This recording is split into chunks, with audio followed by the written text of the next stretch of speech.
ارشاد ربانی ہے لا تجدوا قوما یؤمنون باللہ والیوم الآخر، تم نہیں پاؤ گے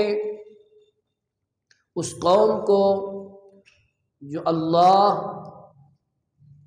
اور یوم آخرت پر ایمان رکھتی ہے، وہ دوستی کرے من حاد اللہ ورسولہ،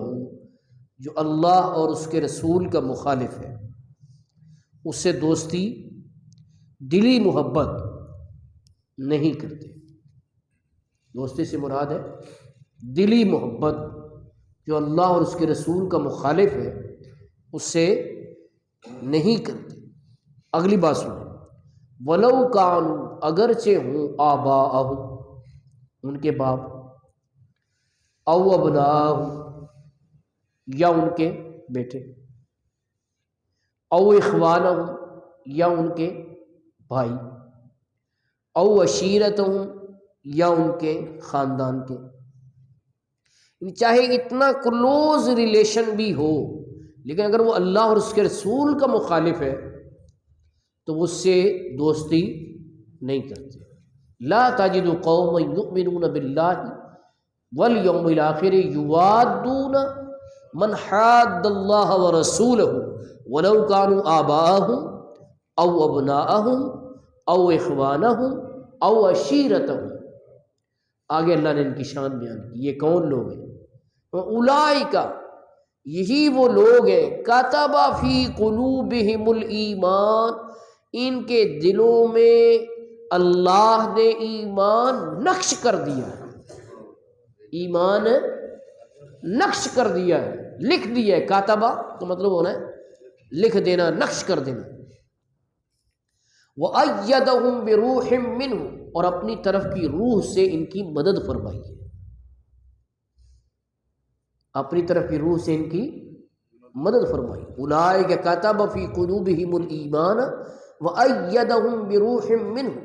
وَيُدْخِلُهُمْ جَنَّاتٍ تَجْرِي مِنْ تَحْتِهَا الْأَنْهَارُ خَالِدِينَ فِيهَا،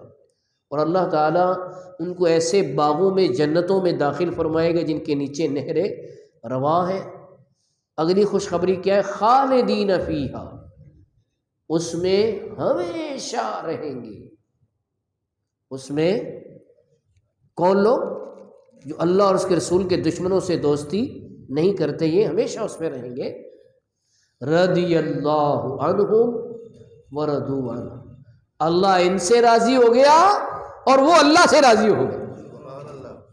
رضی اللہ عنہم ورضوا عنہ اولئک حزب اللہ، فرمایا یہی وہ لوگ ہیں جو اللہ کی جماعت ہیں۔ اولئک حزب اللہ، یہ اللہ کی جماعت ہے، یہی وہ لوگ ہیں جو اللہ کی جماعت ہیں۔ تو اللہ کی جماعت کی رکنیت کی پہلی شرط کیا ہے؟ دشمنان خدا و رسول سے دوستی نہیں کرنی، ان سے دلی محبت، اگرچہ کاروباری تعلق یہ وہ تو ہو سکتے ہیں لیکن دوستی نہیں ہو سکتی، دلی محبت نہیں ہو سکتی۔ آگے فرمایا اولئک حزب اللہ، یہ وہ لوگ ہیں جو اللہ کی پارٹی ہے، اللہ کی جماعت ہے۔ فرمایا الا ان حزب اللہ هم المفلحون، خبردار یہی حزب اللہ جو ہے، اللہ کی جماعت، یہی لوگ کامیاب ہیں، دنیا میں بھی آخرت میں بھی کامیاب یہ لوگ ہیں۔ یہ تو تھا آیت کا ترجمہ۔ اب اس کی تشریح میں اس کا سبب النزول کیا ہے، شان نزول کیا ہے؟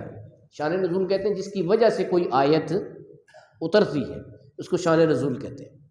تو شان نزول اس کا یہ ہے کہ حضرت سیدنا ابو بکر صدیق اکبر رضی اللہ تعالیٰ عنہ، ان کے والد ماجد ابو قحافہ، اور ان کا نام بھی عثمان ہے، ابو قحافہ ان کی کنیت ہے، یہ ابتدا میں مسلمان نہیں ہوئے تھے، فتح مکہ کے بعد مسلمان ہوئے۔ اور یہ بھی میں عرض کر دوں چلتے چلتے کہ حضرت ابو بکر صدیق کو ہسٹری آف دی ورلڈ میں، تاریخ عالم میں یہ شرف حاصل ہے جو کسی اور کو آدم علیہ السلام سے لے کے قیامت تک نہیں ملا۔ وہ شرف یہ ہے کہ آپ کی 4 پشتیں صحابیت کے شرف سے مشرف ہیں۔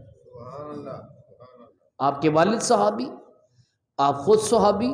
آپ کے بیٹے صحابی، آپ کے پوتے صحابی۔ دوسرے اینگل سے دیکھیں تو بیٹی اسما صحابیہ، ان کے شوہر یعنی آپ کے داماد حضرت زبیر بن العوام 10 مبشرہ میں شامل وہ صحابی، ان کے نواسے عبداللہ بن زبیر وہ صحابی،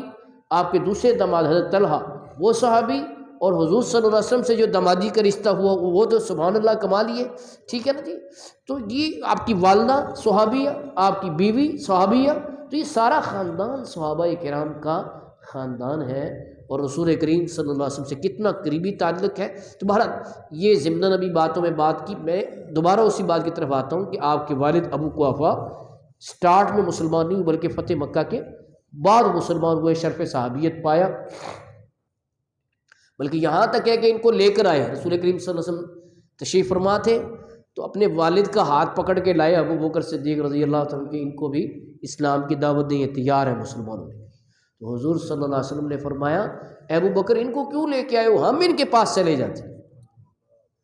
یعنی یہ تمہارے والد ہیں ان کا اکرام کرتے، ہم ان کے پاس جاتے، یعنی یہی اس لائق ہے کہ آپ کے پاس چل کے آئے۔ تو یہ ہے فتح مکہ کی بات، لیکن اس آیت کا نزول ہوا ہے بہت پہلے، ہجرت سے بھی پہلے، جب یہ اپنے بیڑے کو کہا کرتے تھے کہ تم کس رستے پہ چل پڑے ہو، نیا دین تم نے اختیار کر لیا، جیسے ہوتا ہے کوئی بندہ اسلام کی طرف راغب ہوتا ہے تو والدین رشتہ دار اسے ڈراتے ہیں۔ تو یہ سمجھا رہے تھے، آپ چپ کر کے سنتے رہے کہ والد تو ہے نا، کسی کے والدین کفار ہوں تو پھر بھی والدین ہونے کے لحاظ سے وہ ان کا احترام کرے گا، یہ مسئلہ شرعی ہے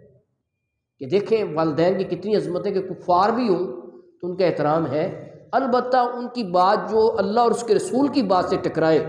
وہ بات تسلیم نہیں کی جائے گی۔ مثال کے طور پر نماز پڑھنے سے روکیں، مسلمان ہونے سے روکیں تو اس بات کو تسلیم نہیں کیا جائے گا، باقی دنیاوی باتوں میں ان کی بات کو مانا جائے گا۔ تو آپ چپ کر کے سن رہے تھے کہ والد ہیں، باتیں کر رہے ہیں، کرتے کرتے انہوں نے کوئی ایسا ورڈ بولا جو رسول کریم صلی اللہ علیہ وسلم کی بارگاہ میں بے ادبی پر مشتمل تھا، تو آپ کو جلال آیا، آپ نے زور سے تھپڑ مارا کہ ابو قحافہ بیٹھے ہوئے تھے زمین پہ گر پڑے، اور انہوں نے جا کر رسول پاک صلی اللہ علیہ وسلم سے شکایت کی کہ آج آپ کے مرید نے میرے ساتھ یہ سلوک کیا۔ تو نبی پاک صلی اللہ علیہ وسلم نے فرمایا ابو بکر تم نے خیال کرنا تھا تمہارے والد ہیں، والد کا تو احترام ہوتا ہے۔ عرض کی یا رسول اللہ وہ اپنی بات ہے، لیکن انہوں نے آپ کی بارگاہ میں بے ادبی کا جملہ بولا تو میں نے تھپڑ مارا، اگر خدا کی قسم اس وقت میرے ہاتھ میں تلوار ہوتی تو میں نے گردن اڑا دینی تھی۔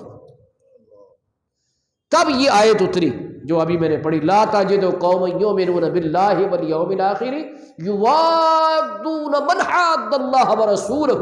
کہ دوستی کرے اس سے جو اللہ اور اس کے رسول کا دشمن ہو، ولو کانوا آباہم، چاہے ان کے باپ ہوں، او ابناہم یا ان کے بیٹے ہوں، او اخوانہم یا ان کے بھائی ہوں، او عشیرتہم یا ان کے خاندان کے ہوں، وہ کبھی اس سے دوستی نہیں کریں گے کہ بظاہر تو کتنا قریبی جسمانی تعلق ہے، نسبی تعلق ہے، کہا لیکن اگر وہ رسول اللہ